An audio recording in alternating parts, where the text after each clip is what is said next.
Yeah, so you can see we got the 2x72 grinder set up on its side.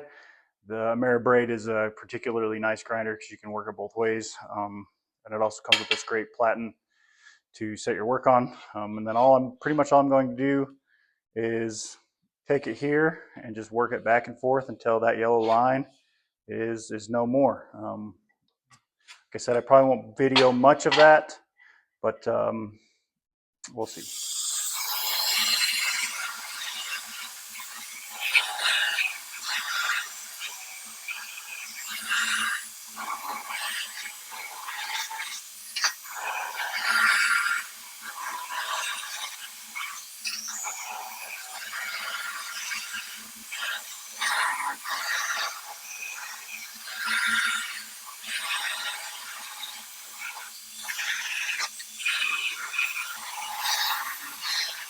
And then once you get that side done, or relatively close, you flip it over, you reverse the track on the 2x72, and then move forward with it. So then you can start working the same way.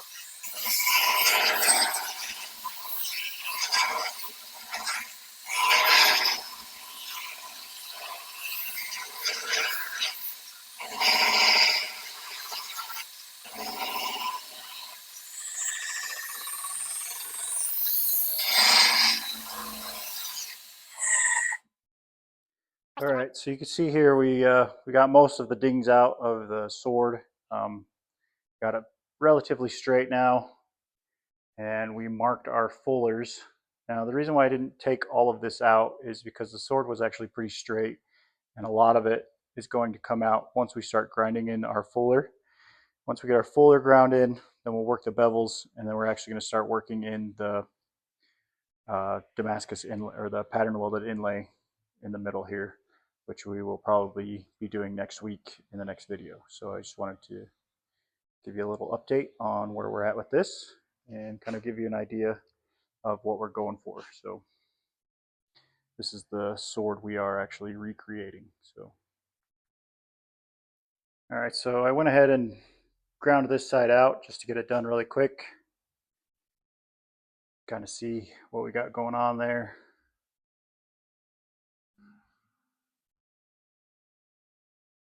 Pretty cool. There's a couple little spots right here that I kind of foobarred, but when I do the bevel, the initial bevel for the edge, it'll come out in the wash. So I went ahead and marked the other side. So you just start with your center line, and then I went 11 inches off the edge based off the measurements that I drew off this.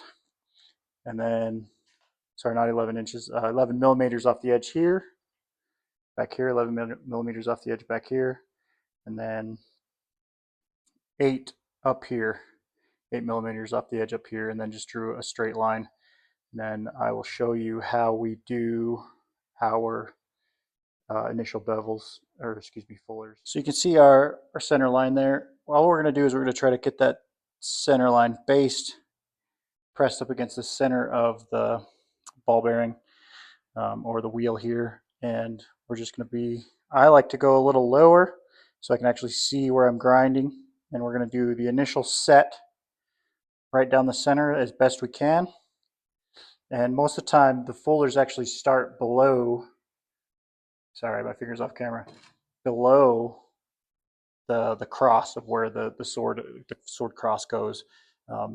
And so we'll actually come clear back into here, into the tang, and then start working our way up the blade. Once we get to here, we kind of round it off a little bit, give it a little bit more, again, we'll round it off up here a little bit to give it a little bit more aesthetic, as you can see here, versus just ending with a straight line, which you can do if that's what you like. And again, all this little forge work is all going to come out in the wash as we work through the center line. So without, I'm going to shut up and you guys get to listen to the grinder for a little while.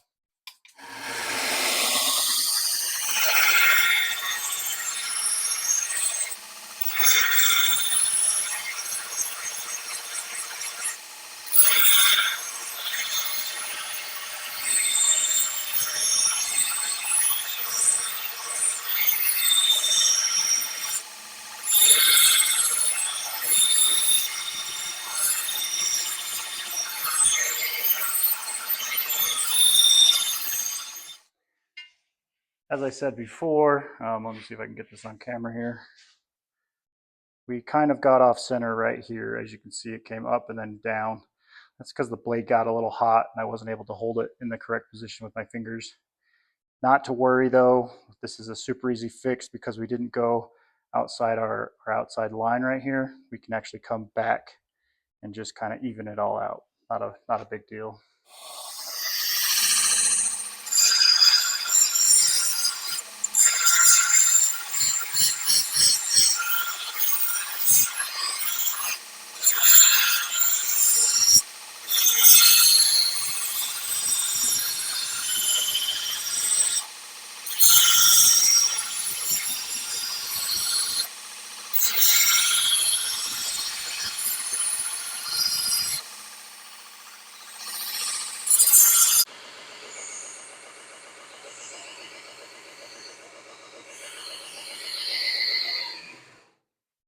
All right. So you can kind of see, not the best grinder in the world, but we have this initial channel ground in. It's going to make it easier for us to go through and reach these outer lines. And all we're going to do for that is we're going to hold it a little bit lower right here. Try to keep equal pressure across the platen here. And we're going to actually twist the sword up. So we're going to push and twist gently, and it kind of naturally causes it to go towards that line. And you just kind of go slow and steady, and we'll eventually reach that line, and it'll be a nice even consistency throughout the sword.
All right, sweet. So we got the one side done.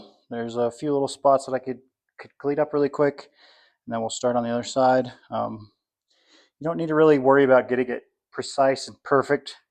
Uh, right now, we're just trying to get the rough bevels in, and then once we go to like the final polishing and such, we'll actually get those as straight as we can. There's a couple of other things we got to do before then, though, like heat treatment and hardening the blade. And then, like I said before, we're going to start doing some inlays on this, or for our first attempt anyway, and see where we go. So we're going to touch this up right here, and we'll flip it over to the other side.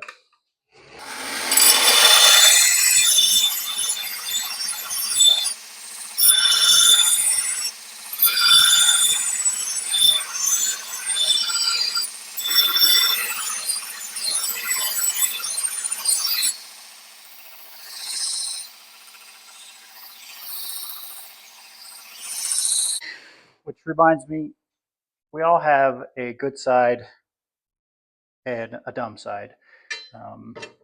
Similar to anything we do in life, like we're right or left-handed, when you're working the steel on the right or left side, you'll have one side will always look better than the other.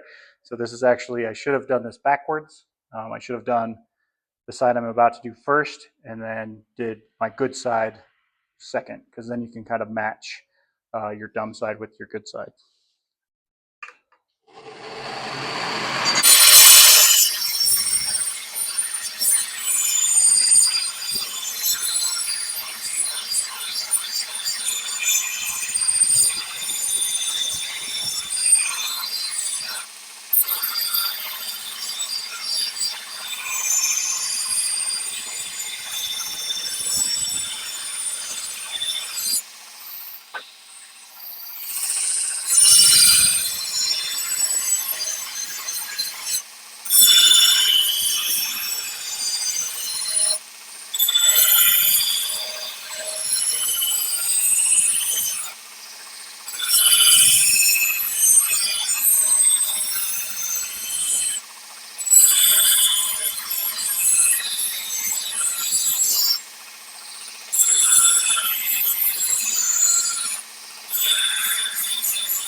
So there you have it. There are the bevels. Excuse me, the fullers. Next we will probably work on the tip a little bit, get it a little bit more centered up. And flip this over and start working on the edge bevels, which is this right here. We'll bring it to a center line on the edge here. And then that will probably be where we wrap up for the day of this video. So when I go to do my bevels to the edge, I always try to do a center line. I saved you the monotony of trying to find the center and then using a magic marker or a permanent marker to blacken out the edge, because it's hard to see the center line when you scratch it. Sorry about the blurriness there. I'm not exactly center in some spots, but as long as you get it as close as you can to center, you can kind of adjust as you're grinding through. You can kind of see mine here. Plus, I didn't exactly get it perfectly straight and even throughout when I was grinding the blade itself down, which we did earlier in this video. But you can get the idea of what I'm going for here. There's a couple of spots where obviously I'm not perfect, and I don't ever claim to be. And I think that's something as a smith that I've been trying to work on is accepting, when good is good enough. Because if you want perfect, then you're gonna have to go to something that's manufactured, and this is all hand forged out and done. It's all done by hand. Yeah, sure, I use the grinder, but ultimately, you can kind of see what we've got going on. And then this side, like this is what it looks like afterwards. I did this side just barely, and so you can get an idea of how close we actually get. There's a few spots that I'm seeing, but ultimately, like, we're not going for perfection right now. We want to keep a good thick edge. As we go through the heat treatment process, you want the edge to be relatively thick because it's less likely to warp and gives you a little bit more material to work with when we're done. So there you have it. So now we have our center line down the middle there. I set the platen to a 45-degree angle, and we're just going to set the initial bevel line, and then we're going to gradually increase the grade here until we get to our initial fuller line. So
initial bevels are set.